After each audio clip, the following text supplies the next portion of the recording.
सुगना की आत्मा वहां प्रकट हुई। ठाकुर, आखिर तू मेरे हाथ आ ही गया। अब मैं तुझे जिंदा नहीं छोड़ूंगी। दादाजी! अब रोहित ने विंड स्क्रीन तोड़ी और कार से निकल भागा, लेकिन सुगना की आत्मा ने जीप को हवा में उठा लिया। दादाजी! रोहित को कुछ समझ नहीं आया। उसने जल्दी से जमीन से वो पोटली निकाली और फिर उसमें आग लगाने की कोशिश करने लगा, लेकिन बारिश में भीगने की वजह से पोटली में आग ही नहीं लग रही थी। हे भगवान, अब मैं क्या करूं? ठाकुर साहब, कल हम अपना विद्यालय शुरू कर रहे हैं, बस आप अपने हाथों से उसका उद्घाटन कर दीजिएगा। अरे कोई बात नहीं राकेश बाबू, आपके विद्यालय के उद्घाटन के लिए हम समय पर पहुंच जाएंगे, लेकिन फिर भी आपको घर नहीं आना चाहिए था।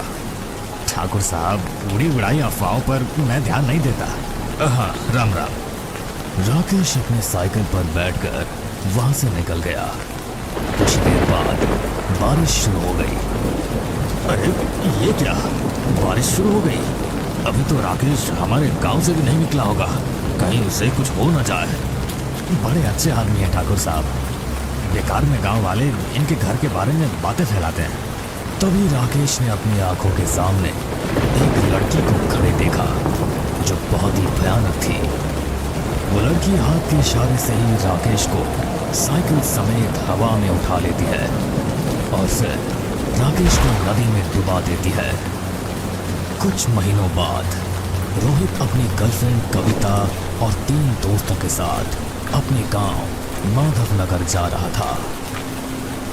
रोहित, तुम अभी अपनी फैमिली को हमारे बारे में बताओगे या? अरे इस बार सिर्फ उनसे मिल लेते हैं, रिश्ते की बाद में बताऊंगा। मौसम काफी बिगड़ रहा था। उसी समय रोहित के पास उसके दादाजी का कॉल आया। रोहित बेटा, कहाँ हो तुम? दादाजी, हम माधवनगर तो आ चुके हैं। मेरे हिसाब से हम बस 10 मिनट में घर पर होंगे। बेटा जल्दी करो, किसी भी तरह बारिश होने से पहले तुम लोग घर आ जाओ, और अगर बारिश शुरू हो जाए तो किसी जगह रुक जाना, लेकिन बिल्कुल भी भीगना नहीं। अच्छा ठीक है दादाजी, आप फिक्र मत कीजिए। अरे लगता है तेरे दादाजी तुझे अभी भी बच्चा समझते हैं, बारिश में मत भीगना। कुछ देर बाद ये सभी दादाजी की कोठी पहुंच गए। रोहित सभी के पैर छूकर आशीर्वाद लेता है। जीते रहो बेटा। दादाजी, ये सभी मेरे दोस्त हैं, ऋषिता, अक्षय, नैना और मंजीत। नमस्ते दादाजी।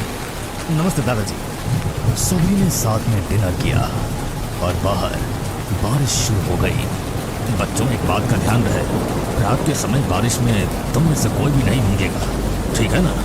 जी दादाजी। जी दादाजी। अब ऋषिता और रोहित एक कमरे में ठहर गए और बाकी तीनों एक अलग कमरे में ठहरे। यार मंजीत, कितना रोमांटिक मौसम है, चलो ना बारिश में नहाने चलते हैं। हाँ चलो चलते हैं। अरे और रोमियो जूलियट, तुम लोगों को दादाजी की बात याद नहीं है क्या?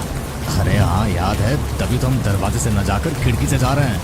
अरे लेकिन अक्षय की बात को नजरअंदाज कर नैना और मंजीत खिड़की से बाहर निकल गए।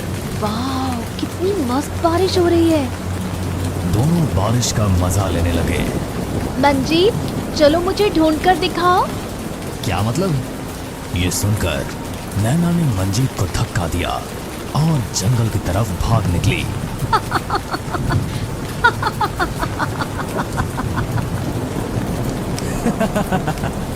तुमको तो मैं यूं ही पकड़ लूंगा। मंजीत भी उसके पीछे हो लिया। नैना काफी आगे निकल आई थी। देखो तो सही, ये कहाँ रह गया? नैना एक पेड़ की ओट में छिपी उसको देख रही थी। उसे खबर भी नहीं थी कि जंगल के अंधेरे में 2 लाल चमकती आंखें उसे घूर रही थी।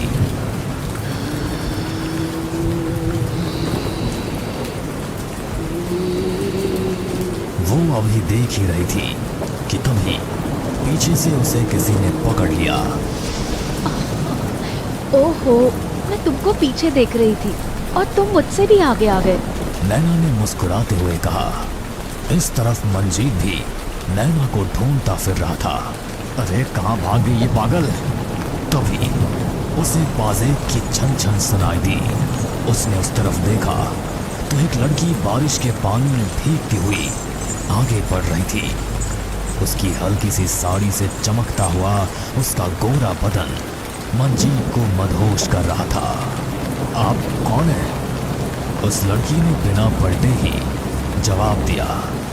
आइए आइए ना, दोनों साथ में भीगते हैं। उसने मंजीत का हाथ पकड़ा और उसे भगाकर घने जंगल में ले गई। अरे कौन हो आप? आपका हाथ तो बहुत ठंडा है। और तुम भी बहुत ही गर्म हो मेरी जान। उसकी भयानक आवाज सुनकर मंजीत चौंक पड़ा। तभी बिजली कड़की और मंजीत को उसकी भयानक शक्ल नजर आई।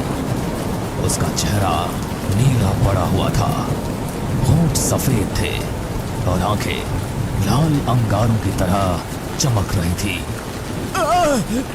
मंजीत उससे बचने के लिए घर की तरफ भागा, लेकिन उस लड़की ने मंजीत का पैर पकड़ा और उसको तेजी से घसीटकर जंगल की तरफ ले गई। इस तरफ नैना भी मंजीत को ढूंढने की कोशिश में थी। चारों तरफ सन्नाटा छाया हुआ था। बारिश की बूंदें जिस्म पर किसी कंकर की तरह लग रही थी। बार बार बिजली के कड़कने की आवाज भी माहौल को डरावना बना रही थी। मंजीत! नैना धीमे कदम आगे बढ़ा रही थी। तभी ऊपर से उसके सामने कोई चीज आकर गिरी। उसकी सांसें रुक सी गई जब उसने पाया कि वो गिरने वाली चीज मंजीत की बिना गर्दन की लाश थी। मंजीत! नैना उसकी लाश के पास बैठकर रोने लगती है। तभी एक भयानक दिखने वाला आदमी उसके सामने आया और उसने एक ही झटके में नैना की गर्दन उसके धड़ से अलग कर दी। सुबह अक्षय की आंख खुली तो उसने कमरे में अपने आप को अकेला पाया। अरे बाप रे, लगता ये दोनों पूरी रात वापस नहीं आए। वो कमरे से निकला और सबको इकट्ठा कर उसने सब कुछ बता दिया। अरे तुमने उन्हें जाने क्यों दिया? हमने सभी को बारिश में भीगने से मना किया था ना। दादाजी, मैंने उन्हें रोकना चाहा, लेकिन वो खिड़की से कूदकर भाग गए थे। दादाजी ने देरी नहीं की और गांव के लोगों को छानबीन में लगा दिया। दोपहर तक उनके जंगल में मंजीत और नैना की लाश मिली। बरगद के पेड़ पर नैना और मंजीत की गर्दनें लटकी थी और शरीर जमीन पर पड़ा था। नैना, रोहित, अपने दोनों दोस्तों की ऐसी मौत देखकर